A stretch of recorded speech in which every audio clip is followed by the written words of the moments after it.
Hello student, कैसे हैं आप सब। एक बार पुनः आप सभी का आपके अपने चैनल सीयू कोचिंग क्लास पर स्वागत है। Class 12th maths NCERT chapter 4 में आज का जो टॉपिक है वो सहखंडज और उपसारणिक के बारे में चर्चा करेंगे। चैप्टर जो आपका 4 है वो एक्सरसाइज 4.1 हो चुका है, प्लेलिस्ट में वीडियो मिल जाएंगे। और एक्सरसाइज 4.2 है जिसमें अपन सबसे पहले चर्चा करेंगे उपसारणिक और सहखंडज।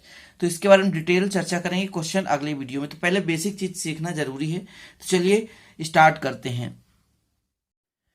तो सबसे पहले मैंने लिया है दो सारणिक, देख सकते हैं x बराबर एक सारणिक है और ये y बराबर सारणिक है। इस सारणिक में और सारणिक में डिफरेंस क्या है, तो पहले सारणिक में आप देख रहे हैं कि 3 पंक्तियां हैं और 3 स्तंभ हैं, और दूसरे सारणी में 2 पंक्ति और 2 स्तंभ हैं। यदि इसको मैं मानक रूप में लेकर चलूं तो देखिए आपका जो 3 स्तंभ और 3 पंक्ति का जो सारणिक होता है वो इस प्रकार से होता है A11, A12, A13, फिर यहाँ पर A21, A22, A23, फिर यहां पर देखा जाए तो A31, A33 और A32। देखिए ये पहले में पहला जो आपका पंक्ति है तो 1 बता रहा है कि ये पहले पंक्ति के अवयव है। यहाँ पर 2 2 2 ये बता रहा है कि दूसरे पंक्ति के अवयव है। यहाँ पर जो 3 है तीनों में ये तीसरे पंक्ति का अवयव बताता है, ध्यान दीजिएगा, ठीक है ना। और फिर आपका ये पहला स्तंभ है, ये दूसरा स्तंभ है, तीसरा स्तंभ। जैसे यहाँ पर एक एक एक देख रहे हैं दूसरे नंबर पे, तो ये सभी पहले स्तंभ और दूसरे स्तंभ और तीसरे स्तंभ के अवयव हैं। इसी प्रकार इसमें देखा जाए तो इसमें होगा A11, फिर हो जाएगा A12, फिर हो जाएगा A21 और A22। यहां पर आपके पास 2 पंक्ति और 2 स्तंभ हैं, तो ये मानक रूप हो गए। सबसे पहले बात करते हैं उपसारणिक की। उपसारणिक कैसे निकालते हैं?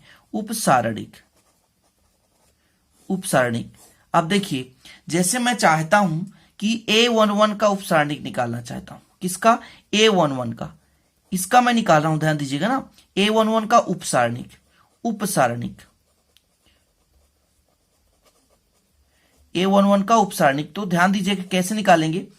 इसके सामने की जो भी पंक्ति है और स्तंभ है उन अवयवों को छोड़ देंगे। ये पंक्ति आपका और स्तंभ, सामने की जो भी पंक्ति और स्तंभ है उनको छोड़ देंगे। जो अवयव बचेगा जैसे A22 बचेगा, A23 बचेगा और A33, यहां पर 32 है, सॉरी 32 और 33 है, तो यहां पर A32 है और A33 है। तो इस प्रकार से इसका उपसारणिक बनता है, ठीक है ना। यदि यहां पर निकालते यहां पर तो ये खत्म हो जाता, ये खत्म हो जाता, केवल बचता A22 बचता। केवल इसके लिए मैं निकालता, यदि आपके पास 2 पंक्ति और 2 स्तंभ है, तब यदि मैं A11 का निकालता तो जो आपका ये पंक्ति खत्म और ये स्तंभ खत्म, तो आपको बचता A22 बचता। क्लियर है। मैं किसी का यहाँ पे निकाल सकता हूं, किसी का भी निकाल सकता हूं, ध्यान दीजिएगा। जैसे मैं निकालना चाहता हूं A32 का उपसारणिक। पहले आप उपसारणिक क्लियर कर लीजिए, कोई दिक्कत नहीं होनी चाहिए उपसारणिक में कि उपसारणिक है क्या, ठीक है ना। तो उपसारणिक को हम दर्शाते हैं, जैसे यहां पर m से दर्शाते हैं, तो यहाँ M11 था, ठीक है ना। यहाँ दर्शाते m किसका निकाल रहे हैं? 32 का। किसका निकाल रहे हैं? 32 का। तो देखिए किसका निकाल रहे हैं यहाँ पर? 32 का। तो इसके सामने का जो भी पंक्ति है ये पंक्ति गायब, और जो स्तंभ है वो स्तंभ गायब। आपका बचता क्या? A11 बचता, ठीक है। यहाँ पर बचता A13 बचता, और यहाँ पर आपका कितना बचता? ये खत्म है ना, तो ये बचता A21 बचता और A23 बचता। इस प्रकार से हम उपसारणिक निकाल सकते हैं। क्लियर, ध्यान दीजिए, ठीक है ना। अब यदि मैं कहता आपसे A23 का निकालो, A23 का उपसारणिक, A23 का उपसारणिक क्लियर है ना। उपसारणिक तो कितना निकालते? A23 मतलब M23। और मैंने क्या कहा था कि ये 2 है, 2 मतलब दूसरी पंक्ति और तीसरा स्तंभ छोड़ दो। ऐसा भी लॉजिक लगा लो, दूसरा पंक्ति तीसरा स्तंभ छोड़ दो, बाकी लिख दो। तो दूसरा पंक्ति ये है और तीसरा स्तंभ ये, इसको छोड़ दो, बाकी लिख दो। दूसरा पंक्ति ये है और तीसरा स्तंभ ये, इसको छोड़ दो, तो बचेगा A11 A12। कितना बचेगा? A11 A12, ठीक है। तो यहां पर मैं लिख रहा हूं A11 A12, फिर आपका बच रहा है A31 और A32 बच रहा है, ठीक है। तो ये बन गया। तो उपसारणिक तो आप बिल्कुल बेहिचक निकाल सकते हैं, कोई दिक्कत नहीं होनी चाहिए। तो ये तो हो चुका है आपका 3 पंक्ति और 3 स्तंभ वाले सारणिक का आप उपसारणिक निकालिए, ठीक है ना। आप व्यू नहीं चल रहा, सारणिक चल रहा है, ठीक है। और अब देख लेते हैं जैसे दो पंक्ति और दो स्तंभ वालों का, दो पंक्ति और दो स्तंभ। कहने का मतलब जैसे x बराबर है आपके पास a11, a12, a21 और a22, इसका निकालना चाहते हैं। देखिए निकालते कैसे हैं, तो सबसे पहले मैं निकालता हूं a11 का, a11 का उपसारणिक। उपसारणिक यदि आपसे बन रहा है तो आपसे फिर सहखंडज निकालते बन जाएगा, ठीक है ना। तो उपसारणिक कैसे निकालेंगे, तो मैंने क्या कहा था, m11 लिखना है, जो आपका पहला पंक्ति और पहला स्तंभ छोड़ दो, मतलब पहला पंक्ति पहला स्तंभ छोड़ दे तो आपके पास बचा a22, बस यही आपका आंसर है, ठीक है। अब देखिए इनका फिर प्रसार करना है तो कर सकते हैं, लेकिन अभी आप उपसारणिक समझें, क्लियर। ये a22, अब यहां पर यदि मैं निकालना चाहूं a21 का उपसारणिक तो कैसे निकलेगा, a21 तो दूसरा पंक्ति मतलब इसको छोड़ दो और पहला स्तंभ इसको छोड़ दो तो बचा आपका a12। इस प्रकार से कहने का मतलब जिस भी है ना अवयव का हमें क्या निकालना है, उपसारणिक निकालना है, तो उसके पंक्ति को छोड़ना है और उसके फिर क्या छोड़ देना है, स्तंभ को छोड़ देना, और जो बचे अवयव उसको लिख देना है।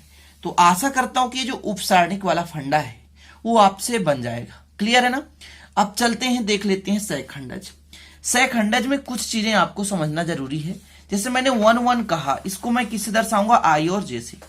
जैसे मैंने लिया a11, इस पे यदि आई का मान कितना है तो पहला वाला आई कहलाता है 1 और दूसरा कहलाता है जे, है ना। क्या कहलाता है, जे, मतलब जे बराबर भी 1। यदि मैं कह देता आपसे a23 तो इस पे आई बराबर कितना होगा तो बता सकते हैं 2 होगा, और जो दूसरा है मतलब स्तंभ को हम कहते हैं जे, ठीक है ना।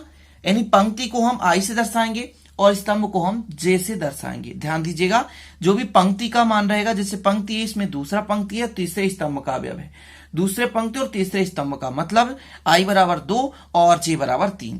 इतना क्लियर हो गया। बस आपको एक फार्मूला बताने वाला हूं, उस फार्मूले के तहत पूरा अपन को करना है। तो यहां पर मैं लिख दे रहा हूं फार्मूला सहखंडज का। देखिए सहखंडज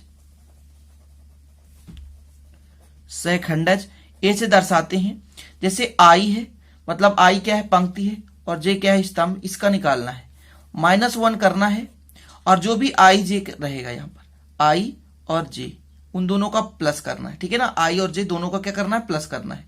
आई जे का प्लस करना है -1 के पावर में, और फिर आपका जो भी सारणिक रहेगा उपसारणिक आई जे तो यहां पर लिख देना है, ठीक है। ये आपका फार्मूला है, सहखंडज का फार्मूला है। मैंने क्या कहा, फिर से एक बार लिख रहा हूं, ए आई जे दर्शाएंगे। आई आपका पंक्ति है, जे स्तंभ है, -1 आई और जे को जोड़ोगे, फिर आपका जो सारणिक बचेगा, जैसे आपके पास जो भी सारणिक रहेगा उसको अपन जैसे आई जे, जैसे 1 लेते तो 1 रहता, तो यहां पर आई जे ही करते। यहां पर सारणिक का उपसारणिक, यहां यम क्या है, ये उपसारणिक है। क्या है, उपसारणिक है। उपसारणिक लेना है, ध्यान दीजिएगा, उपसारणिक लेना है। मैं अभी भी कह रहा हूं क्या लेना है, उपसारणिक लेना है। क्लियर है, बेसिक चीजें समझें, अब आपको सब कुछ बनेगा, आपसे कोई दिक्कत नहीं होगी, कोई भी प्रॉब्लम नहीं होगी। चलिए कुछ देखते हैं प्रमुख एग्जाम्पल। जैसे मैं हल कर रहा हूं, ध्यान दीजिएगा, एक क्वेश्चन देके रख रहा हूं आपके पास। एक सारणिक है, सारणिक कितना है, सारणिक है आपके पास 1 2 1 3 2 1 1 1 2, ऐसा कोई भी सारणिक हमने ले लिया। ये यदि मैं बात करूं तो ये किसके बराबर है, देखिएगा थोड़ा सा, a11 के बराबर है, a12 a13 a21 a22 और a23 के बराबर है, a31 a32 और a33 के बराबर, इस प्रकार से है। अब मैं चाहता हूं कि a11 का जैसे मैं निकालना चाहूं कि उपसारणिक के साथ साथ मुझे निकालना है सहखंडज, तो कैसे निकालना है, ठीक है। तो सबसे पहले अपन क्या करते हैं, उपसारणिक निकाल लेते हैं, और उपसारणिक के बाद क्या कर सकते हैं, सहखंडज, या तो डायरेक्ट निकाल सकते हैं। जैसे मैं आपसे कहूं कि आप निकाल दो a22 का उपसारणिक, a22 का उपसारणिक, उपसारणिक सारणिक, ठीक है, ये है सारणिक, उपसारणिक निकालना है, मतलब आप M22 निकालना चाहते हैं, ठीक है। तो कैसे निकालेंगे, ये आपका A22 है, तो इसको मैंने क्या कहा था कि आप इस पंक्ति को छोड़ दो और स्तंभ को छोड़ दो, जो भी बचेगा, जैसे 1 1, फिर आपका कितना बचेगा, यहां पर 1 2 1 और 2, फिर इसका प्रसार करोगे, प्रसार करने के बाद कितना आएगा, एक दुख के 2 और माइनस एक का एक, कुल मिलाकर आया 1। अब इसका सहखंडज कैसे निकालेंगे, A22 का सहखंडज। सहखंडज मैंने क्या बताया था, A22 -1 के पावर 2 + 2 और फिर आपको क्या लेना है यहाँ पे M22। क्लियर। तो यहां पर आपका -1 के पावर 4 आ जाएगा और M22 का मान आया × 1, तो इक्वल आएगा 1। तो इस प्रकार से सहखंडज निकालना है। हो सकता है आपको अभी थोड़ा सा प्रॉब्लम हो रहा हो, लेकिन बेसिक चीजें तो समझना जरूरी है। जैसे मैं आप किसी भी दूसरे अवयव का ले लूं, मैं कहता हूं आपसे A31 का निकालो सहखंडज।